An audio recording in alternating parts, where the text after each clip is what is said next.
on est arrivé en avril 2016, le défi était de transformer ce que j'appelle un désert énergétique en une forêt verdoyante, pleine d'énergie électrique.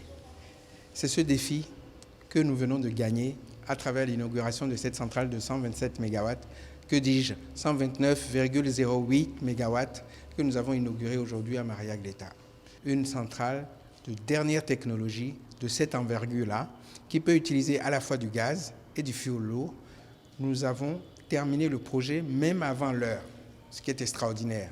Tous les indicateurs de performance testés à travers la période d'endurance de la centrale ont confirmé, y compris en termes des valeurs limites d'émission, des valeurs extraordinaires qui respectent vraiment l'environnement. Et grâce à cette centrale, dans la localité de Toba, il y a la construction de 24 salles de classe. Il y a une route de 3 km qui a été pavée complètement. Il y a la construction du local d'infirmerie. Il y a pour la police républicaine, il y a plus de 25 km de réseau basse tension qui sont en train d'être maillés dans toute cette localité pour faire de cette localité une localité lumière. Nous sommes en passe, en fin de cette année, de démobiliser l'ensemble, plutôt le reste des groupes qui ont été loués. Quand on est dans un système électrique, il y a plusieurs pans. Il y en a 3 notamment. Il y a la production, il y a le transport, il y a la distribution. On a pris 2 intrants, des moteurs qui utilisent 2 intrants majeurs, le fioul lourd et le gaz. Mais nous voulons privilégier le gaz pour 2 raisons. Premièrement, compte tenu des préoccupations environnementales, puisque ça pollue moins que le fioul lourd.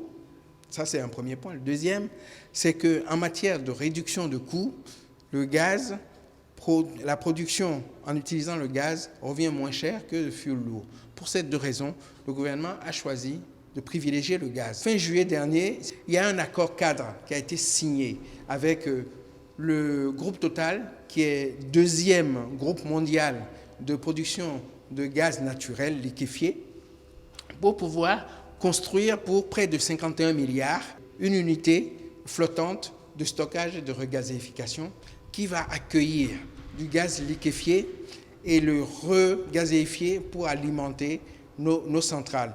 Pourquoi le gaz liquéfié? Parce que le gaz liquéfié a une propriété, je dirais, chimique extraordinaire. C'est que quand on baisse sa température à moins 162 degrés, ça baisse de volume de 600 fois. Ça veut dire qu'on peut en transporter en grande quantité en mer et faire venir et regazéifier pour pouvoir l'utiliser. Donc le gouvernement, en voyant loin, à travers cette vision claire, a déjà pris le taureau par les cornes pour garantir cette disponibilité en matière donc de carburant. Ce qu'il faut noter, c'est que ce défi que nous avons relevé est une étape de beaucoup d'autres qui vont suivre derrière. Notamment, il y a 2 centrales thermiques qui vont être construites après. Une de 127 MW également par un producteur privé dont la clôture financière est en cours. Une 3e de 25 MW.